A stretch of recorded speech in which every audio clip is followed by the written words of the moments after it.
In this video, I'm going to do an unboxing of a Windows Media Extender and DVD player. So let's get to it.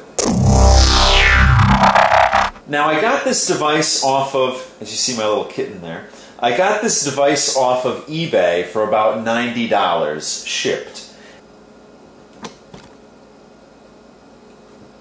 And brand new, a Windows Media Extender, as you see my kitten there, a Windows Media Extender would cost about $250, $300 depending on when you got them. You can also use an Xbox 360 as a Windows Media Extender. This one is the higher end model because it has the DVD player incorporated into it. So let's open this up, and this is secondhand. This is a used item, so that's why I got a good deal on it. Like I said, about $90 shipped. And let's open this up here.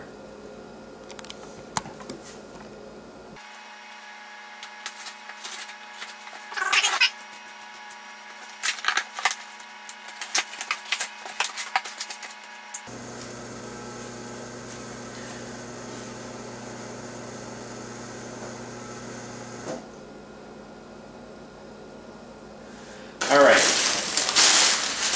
there we go. It looks like the box is a little bit beaten up, but as long as the device itself is working and looks pretty good, that's all I care about. Let's put this to the side, and let's take a quick tour around the box here. It's made by Linksys, and it's a Media Center Extender with DVD player. It comes with its own remote, and this is what the device looks like here. And it says it's certified for Windows Vista, so you know it is an older device. But it does have wireless N in it, which is really important because I have wireless N in my house, as my kitten plays here.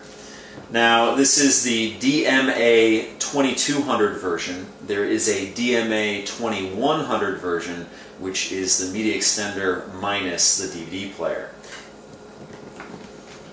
Now the DVD here is an upscaling DVD player, so it should upscale to high definition.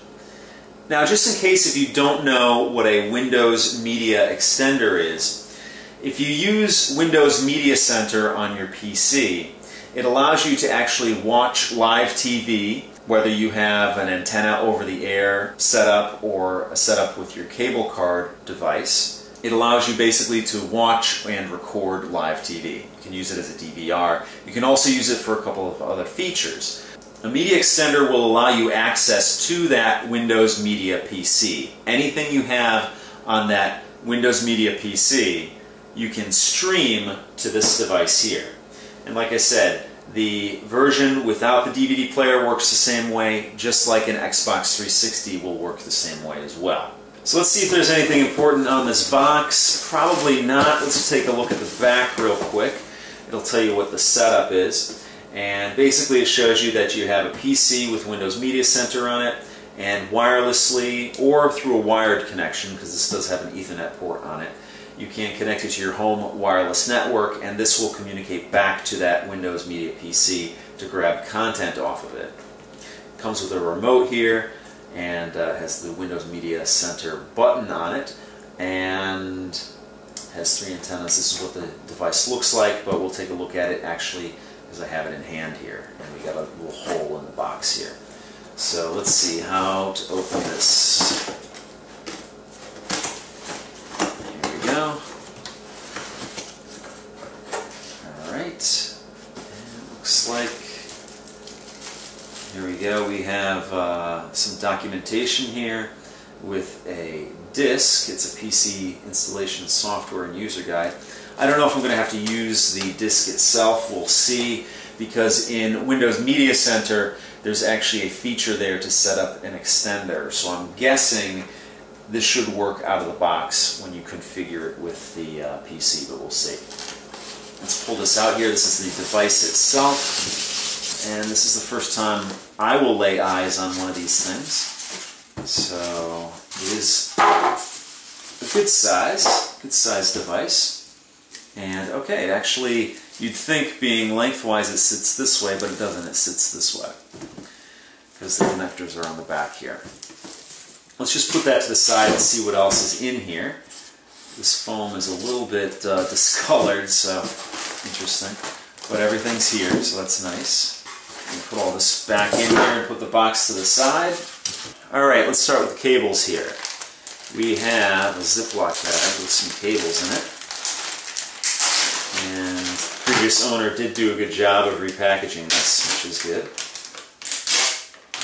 So let's see what we have here. We have an Ethernet cable, which I won't be using because I will be using this with my wireless N router. We have some component cabling here, power cord, and some composite cables here, and 3 antennas.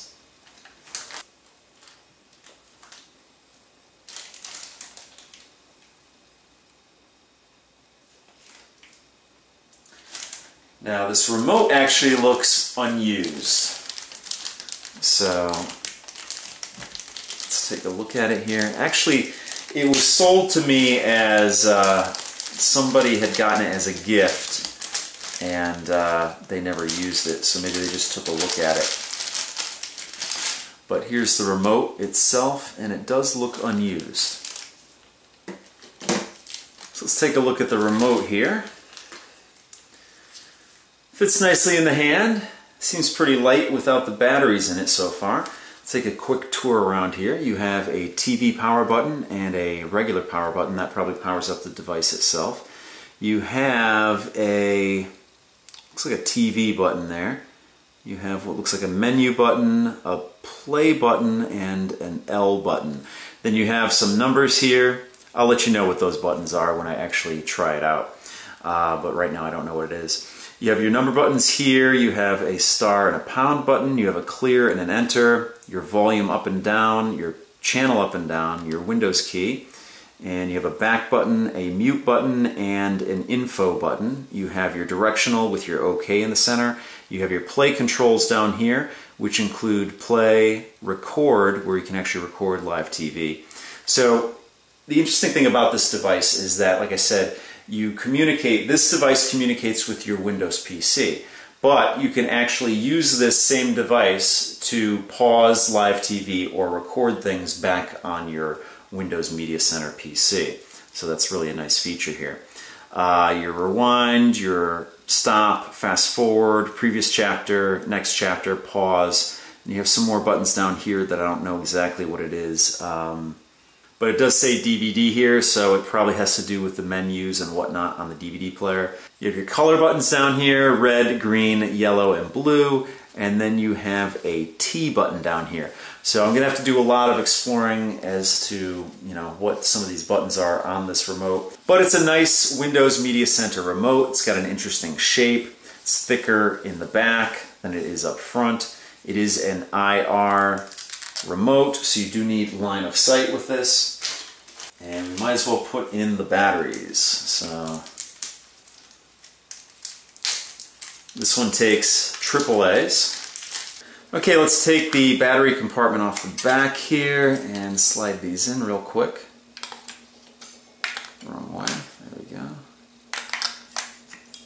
And latch it back in. Still very light with the batteries in there. Now, at the time of recording this, like I said, I bought this for $90 shipped. I also picked up the version of this without the DVD player, and that should be coming in the mail shortly. But that one I think I got for about $83 shipped. So I did get a good deal on this because generally you'll find them for about $100–150. So I think I did get a good steal on this one. But let's open this up here and see what the actual device looks like itself here.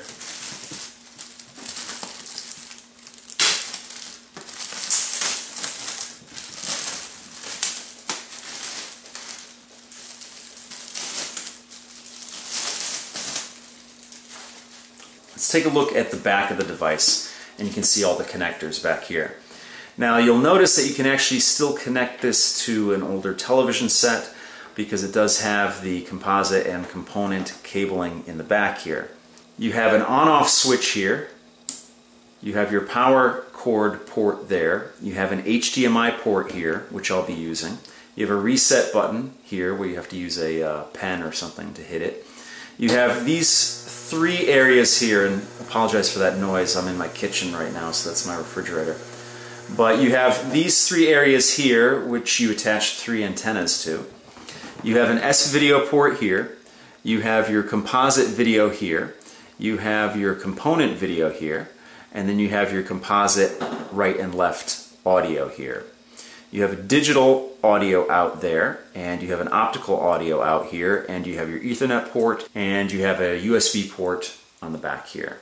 So a lot of functionality you can get out of this device because you can connect it to a lot of different devices, which is nice.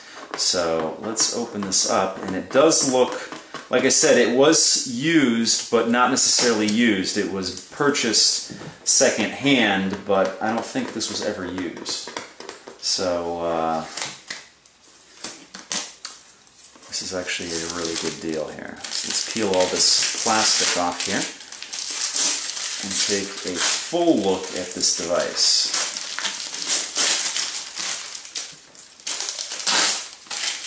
Now, as I said, I bought the 2100 version of this, and that should be coming soon.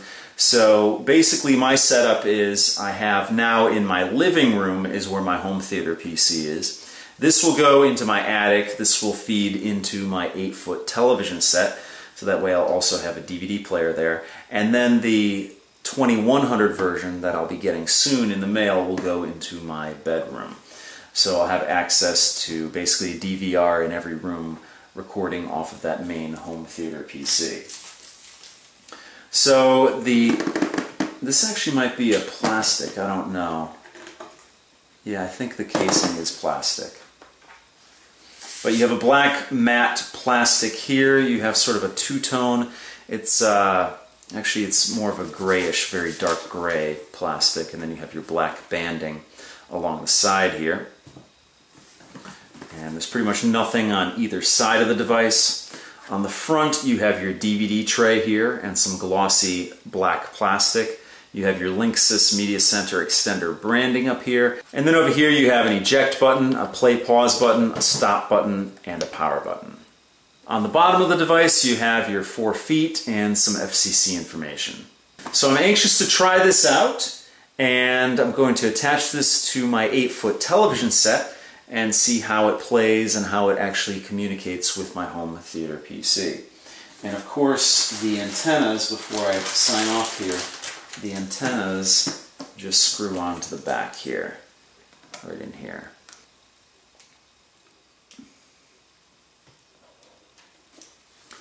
So we'll have 3 little rabbit ears back here. So that pretty much does it for this video. If you have any questions or comments, please post them down below. If you like what you see, please subscribe. And as always, if you want to help out my channel, give me a thumbs up or favorite this video. So thanks so much for watching, and I'll see you guys next time.